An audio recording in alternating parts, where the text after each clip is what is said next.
Capitán, rumbo 330 grados, velocidad 14 nudos, viento del noroeste, fuerza 4, mar en calma, visibilidad de 8 millas náuticas. Nos quedan 2 horas para entrar en aguas controladas por China, cerca de la isla de Hainan. Perfecto. Mantengan rumbo y velocidad. Ojos atentos en el radar y en el horizonte. Contacto aéreo a 190 grados. Capitán, una aeronave no identificada se aproxima hacia nosotros. Ya me lo suponía. No están dispuestos a dejarnos pasar. ¿Verdad, capitán? No se preocupe, la OTAN. Llevamos la bandera británica. No pueden tocarnos. ¡Aviones! ¡Aviones son 2! Aquí patrulla aérea SX-56 de la Marina Real Británica. Carguero Nancy Moller, detenga su navegación inmediatamente. Cambie rumbo al sur a una velocidad constante de 8 nudos. Confirme. Cambio. Dirección 180 grados, a 10 millas náuticas. Embarcación de gran envergadura. Si viene con escolta de la Marina Real, debe ser un buque de guerra. No vienen con buenas intenciones. Capitán, usted decide. Este es su barco. Carguero Nancy Moller, ¿Confía en mí? detenga su navegación Por supuesto. inmediatamente. Radio, ajuste de recibo. Timonel, reduzca a velocidad lenta. 8 nudos. Velocidad lenta, reduciendo a 8 nudos. ¿Entendido? Aquí Nancy Moller. Orden recibida. Procedemos a cambiar rumbo. Cambio. Timón a la derecha. 20 grados. Orientación sur. Objetivo 180 grados. Timón a la derecha, 20 grados. Cambiando rumbo al sur. Rumbo objetivo 180 grados. ¿Entendido?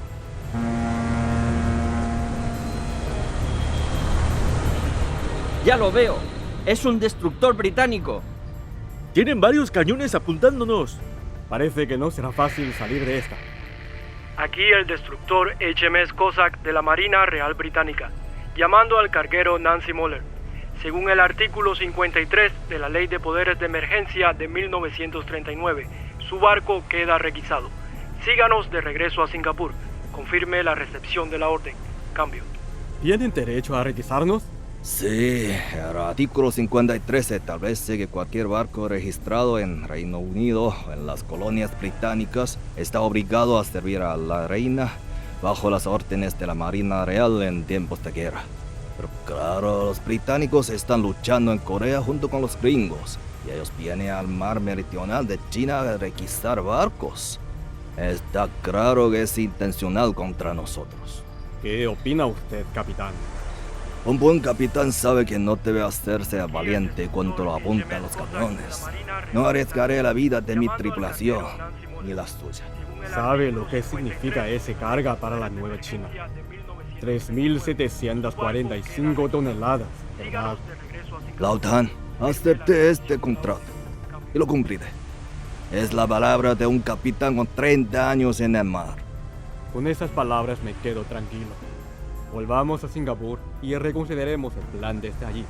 La carga es intocable por ley, pero temo que pueda intentar alguna artimaña. Encontraremos la forma de cumplir la misión. Nancy Moller al HMS Cossack. Orden recibida. Regresaremos al puerto de Singapur. Compañeros, el viaje recién comienza. Descubre cómo las plantas de América transformaron la historia, la cultura y la vida cotidiana de China. De los Andes al Yangtze, Odisea de plantas americanas en China. Capítulo 6. Alma de resistencia. Acabamos de revivir un episodio real ocurrido el 18 de mayo de 1951, en el mar meridional de China. A bordo de un carguero con bandera británica viajaba una carga misteriosa. Se trataba de 3.745 toneladas de láminas de caucho natural. ¿Quién era el dueño de aquel tesoro industrial? ¿A dónde iba? ¿Y por qué se convirtió en el epicentro de una peligrosa disputa internacional? Para encontrar las respuestas hay que retroceder hasta la tierra natal del caucho, en el vasto continente americano, mucho antes de que Colón pusiera un pie en él. Hoy, el caucho está en todas partes, en los neumáticos que mueven el mundo, en el corazón de un balón de fútbol, en juntas que sellan máquinas, en cintas transportadoras, en guantes quirúrgicos, en trajes de buceo. El mundo moderno sería impensable sin él.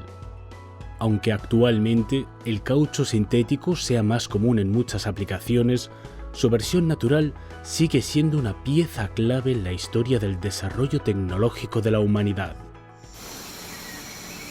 El caucho natural se obtiene de la savia de varias plantas, pero la reina indiscutible es la Hevea brasiliensis, el árbol del caucho. Este gigante de 30 metros es originario de la cuenca del Amazonas. Al cortar su corteza, brota un líquido blanco y lechoso. En lengua indígena lo llaman cauchu, lágrima de madera. Al solidificarse se convierte en una materia elástica compuesta sobre todo por poliisopreno, un material impermeable y resistente que los humanos aprendieron a usar de múltiples maneras a lo largo de la historia. Mucho antes de que el caucho conquistara el mundo, los pueblos originarios de América ya lo habían integrado en su vida cotidiana. Mezclaban la savia del árbol del caucho con otros compuestos orgánicos naturales, como los jugos de las enredaderas de hipomea o batata, para acelerar su solidificación y mejorar su resistencia y durabilidad. En la selva lluviosa del Amazonas impermeabilizaban tejidos para hacer capas. Se untaban el látex directamente en los pies para fabricar botas de lluvia, e incluso forraban mangos de herramientas y fabricaban correas de sujeción. Hacia el año 1600 antes de nuestra era, en Mesoamérica ya se jugaba con pelotas de caucho en ceremonias religiosas. Cuando los colonizadores vieron por primera vez aquellos balones elásticos rebotando como si tuvieran vida, pensaron que estaban poseídos por espíritus. En Reino Unido descubrieron que un bloque de caucho podía borrar las marcas de lápiz. Lo llamaron rubber, borrador. Pero el caucho crudo se degradaba con el tiempo y pocos vieron en él un futuro útil. Todo cambió en 1839, cuando el estadounidense Charles Goodyear, sí, el que da nombre a la famosa marca de neumáticos, inventó la vulcanización. El caucho se volvió más resistente, elástico y duradero. Y con ese hallazgo cambió para siempre el destino de la selva amazónica, de millones de pueblos originarios y del mundo entero.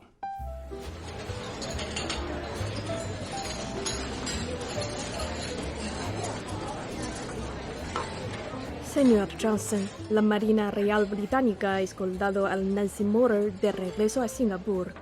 Francamente, no entiendo qué más puede preocupar a Washington. Señorita Smith, usted sabe tan bien como yo que no puede mantener a Nancy Moore amarrado en el puerto para siempre. Lo que le preocupa al director no es el embargo en sí, sino la carga. Ya la revisamos a fondo. Legalmente no hay nada que objetar. Ni el consulado ni la Marina Real puede hacer más que lo que ya se ha hecho. Claro, legalmente no hay irregularidades. Los chinos son bien astutos. Pero dígame, el primer ministro Attlee quiere ver ese caucho en Corea convertido en máquinas de la muerte apuntadas contra tropas británicas estadounidenses. El primer ministro Attlee ha brindado a esta operación todo el apoyo que se puede esperar dentro de los términos de nuestra alianza. El Reino Unido y los Estados Unidos son aliados, pero también esperamos que la CIA entienda que, como diplomáticos, debemos respetar la ley y cuidar nuestra imagen internacional. Hágale saber al señor cónsul que no le quitaremos el ojo de encima. En 1839, un descubrimiento transformó un material frágil en una maravilla de la ingeniería. Al añadir azufre y entrelazar las moléculas del caucho crudo en una estructura tridimensional, nació la vulcanización. El caucho se volvió más resistente, más duradero, impermeable a la corrosión y capaz de recuperar su forma al instante, como si tuviera memoria. Pronto, ese caucho vulcanizado se convirtió en neumático, y esas ruedas comenzaron a girar por todo el mundo. A finales del siglo XIX, la invención del automóvil revolucionó el transporte y disparó la demanda. El precio del caucho subió sin freno y Europa lanzó su mirada codiciosa al Amazonas. Lo que siguió fue una fiebre comparable a la del oro en California, pero en tierras sudamericanas. Para la industria y el desarrollo humano fue un salto gigantesco, pero para los pueblos originarios del Amazonas y para la selva misma fue una catástrofe sin precedentes. Compañías extranjeras arrasaron ecosistemas enteros para plantar caucho. Endeudaron hasta la esclavitud a las comunidades indígenas y en muchos casos secuestraron directamente a sus hombres y mujeres para forzarlos a trabajar. En su informe sobre la Peruvian Amazon Company, el cónsul británico Roger Casman documentó con horror cómo los supervisores recurrían al látigo, la tortura y hasta el asesinato para forzar a los indígenas a trabajar de por vida bajo condiciones inhumanas. Cuando todo salió a la luz, de los 50.000 habitantes originales de la comunidad, solo quedaban 8.000. El mundo lo recordaría como el genocidio del Putumayo. Y aún así, su principal responsable, Julio César Arana, junto con la mayoría de sus cómplices, nunca pisó un tribunal. Las atrocidades de la Peruvian Amazon Company son apenas una muestra de la devastación que la fiebre del caucho trajo a estas tierras. Entre la década de 1890 y la de 1910, la producción de caucho en el Amazonas creció a un ritmo medio anual del 6,5%, mientras que el precio pasaba de 65 centavos a $2 la libra. Con el sudor y la sangre de los pueblos originarios, muchos acumularon fortunas, tanto que en inglés se conocieron como rubber barons, los señores del caucho, una expresión que, no irónicamente, suena muy similar a robber barons, los señores del robo.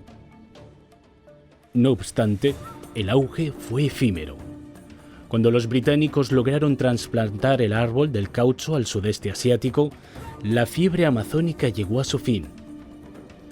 En 1912, el precio se desplomó y todo se derrumbó, dejando tras de sí una selva mutilada y cicatrices humanas imposibles de borrar.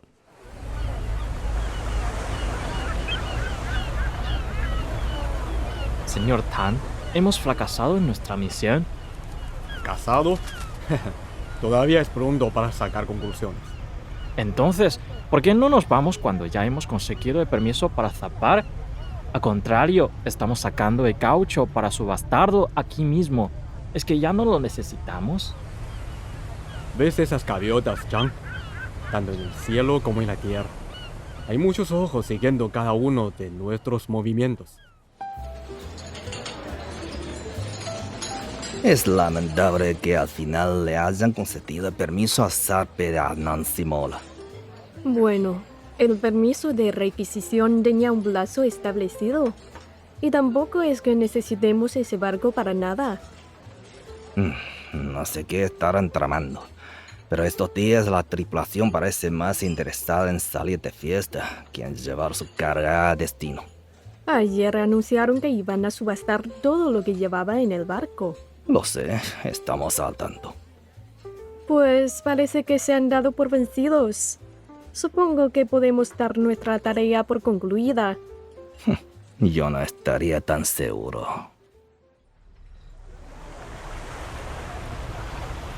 No te impacientes, John. Pase lo que pase, cumpliremos esta misión. Señor Tan, usted siempre tiene todo bajo control. Confío plenamente en usted. Tú también has sido de gran apoyo y has tomado tus riesgos. La nueva China necesita este caucho. Y también a jóvenes como tú, chinos de ultramar preparados y con ideales. Yo nací en Malasia. Mi padre solía decir que China era un país pobre y atrasado, pero ahora todo el mundo habla de la nueva China.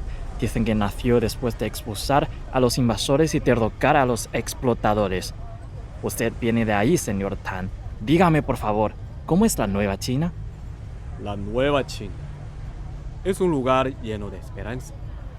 Ahí creemos una absoluta convicción que uniendo nuestras manos podremos levantar un país más próspero, más culto y más hermoso.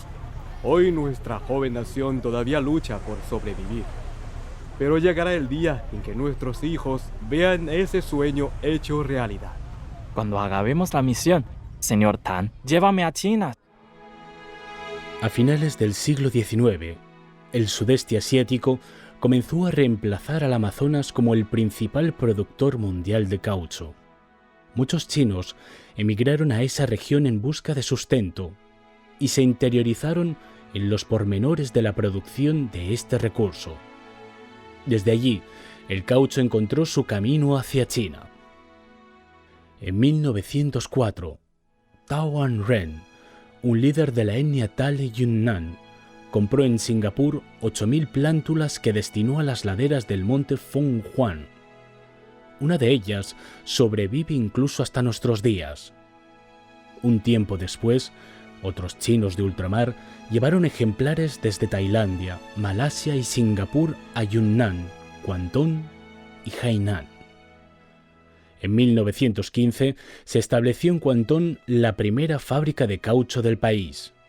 Sin embargo, antes de 1949, el cultivo carecía de base científica, la productividad era baja y las pocas plantas industriales existentes fueron destruidas por las llamas de la guerra. En aquel tiempo, casi todo el caucho, para el uso civil y militar, dependía de las importaciones. Pero en 1950 estalló la guerra de resistencia contra la agresión de Estados Unidos y ayuda a Corea, y Occidente impuso un embargo de materiales estratégicos contra la recién nacida República Popular China, fundada apenas un año antes. El caucho figuraba en la lista, era imprescindible en el frente, pero también para el transporte, el equipamiento médico, la maquinaria industrial y otros sectores relacionados con la vida cotidiana del pueblo. Fabricarlo dentro del país se convirtió en una cuestión de supervivencia. En noviembre de 1951 se creó el Buró de Cultivo del Sur de China, una institución dedicada exclusivamente a desarrollar la industria del caucho natural. El desafío era monumental. Las principales especies de caucho provienen de la selva tropical del Amazonas y, según se creía, no podían crecer más allá de los 17 grados de latitud norte. En China, solo la isla de Taiwán, la isla de Hainan y la península de Leizhou se ajustaban a estos límites. Para ampliar la superficie de cultivo había que empujar esa frontera hacia el norte, encontrar climas y suelos adecuados, resolver problemas de resistencia al frío, protección contra el viento y control de plagas, y desarrollar variedades capaces de prosperar en zonas subtropicales.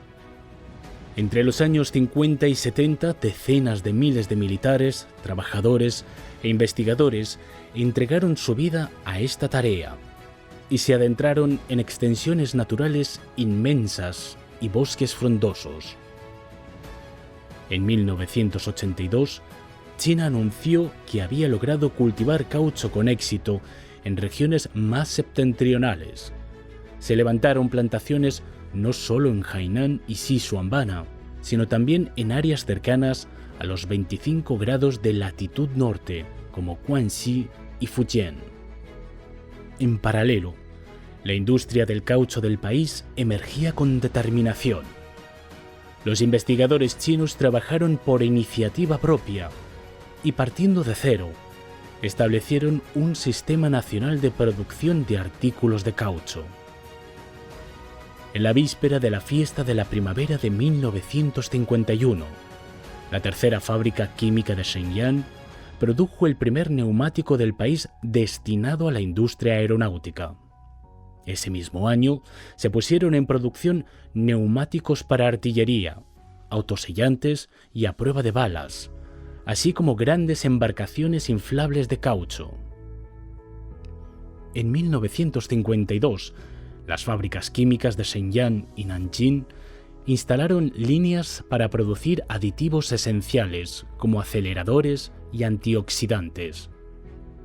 Por su parte, los trabajadores de la fábrica de caucho Gran China, en Shanghai, reunieron fondos de forma voluntaria para desarrollar nuevos productos y tecnologías, y lograron superar con creces las metas de producción de botas militares y neumáticos.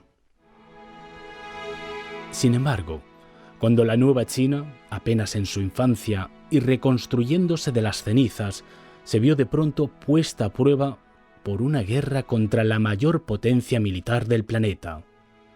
Cada tonelada de caucho del exterior se convirtió en un recurso invaluable. Ahora, y finalmente, podemos regresar al inicio de esta historia y hablar de las 3.745 toneladas que aguardaban en la bodega del Nancy Moller. Señor Johnson, ¿tiene idea de qué hora es? El Nancy Moller se ha escapado. ¿Cómo? Nos han tomado el pelo. Después de que pusieron la carga en subasta, redujimos a mínimo el personal de vigilancia. Tenemos que detenerlos, cueste lo que cueste. Objetivo a la vista. Cambio. Ahí vienen de nuevo. ¿Qué hacemos? Llamando al carguero Nancy Moller. Cambie su rumbo de inmediato hacia Hong Kong. Confirmo. Cambio. Capitán, seguimos el plan previsto. Bueno, responda. Recibido. Procedo a cambiar rumbo de inmediato. Timonel, reduzca la velocidad a 8 nudos.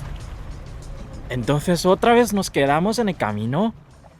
Mucho antes de que Occidente cerrara sus puertas comerciales a China con un embargo, Chen Yun, el visionario líder económico de la joven República Popular, ya había detectado las señales del peligro.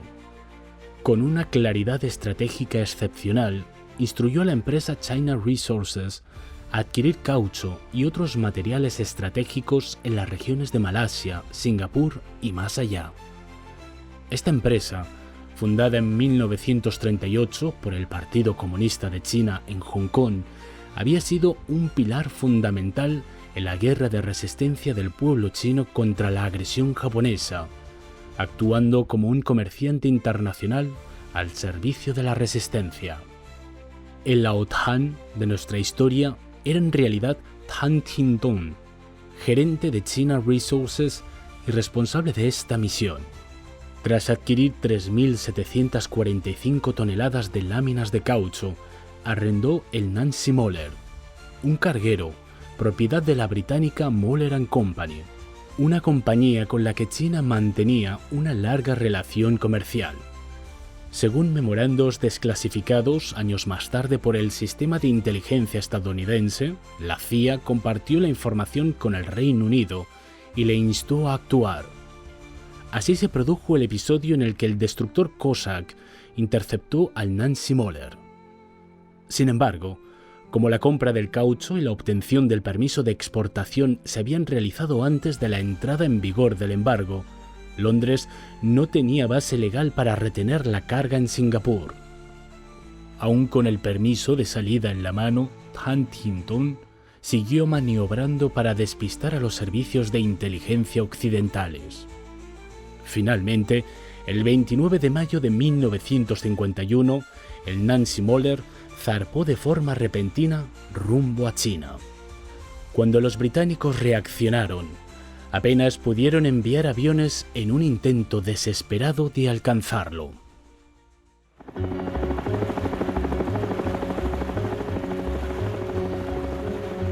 Informe sobre la posición de la aeronave. Dirección 200 grados, a 10 millas náuticas de nosotros. Parece que se está alejando sin intención de volver. Perfecto. A toda máquina. Mantenga rumbo. Máxima velocidad. Mantengan el rumbo. Máxima velocidad. Adelante, hacia China. ¡Hacia la nueva China! ¡Vamos! ¡Adelante! Contra todo pronóstico, el Nancy Moller llegó a su destino con las 3.745 toneladas de caucho a bordo. Este cargamento, tan vital como estratégico, tenía el potencial de equipar 60.000 aviones de combate o 120.000 piezas de artillería, cruciales en la lucha de la nueva China por asegurar su supervivencia. Hoy, 7 décadas después, la industria china del caucho natural ha entrado en una etapa de desarrollo de alta calidad, marcada por la transición hacia procesos más verdes, inteligentes y de integración con la industria microquímica. En 2024, la superficie nacional de plantaciones de caucho superó 1,14 millones de hectáreas, la tercera más grande del mundo. La producción de caucho natural alcanzó las 900.000 toneladas, situando al país en el 5º puesto global. China produce más del 85% de los aditivos de caucho del planeta, el 40% de los neumáticos y es el mayor fabricante de bandas transportadoras industriales. En muchos segmentos de productos de caucho de gama media, el sello Hecho en China mantiene una fuerte competitividad internacional. Al mismo tiempo, China es el mayor consumidor mundial de caucho. En cierto sentido, la creación y el desarrollo de la industria del caucho fueron impulsados por el bloqueo y el embargo que sufrió la joven República Popular China en sus inicios. En aquella situación límite, el pueblo chino demostró una perseverancia y una resistencia firmes como el mismo caucho, y logró levantarse por sus propios medios. Esta es la verdadera historia del caucho en China.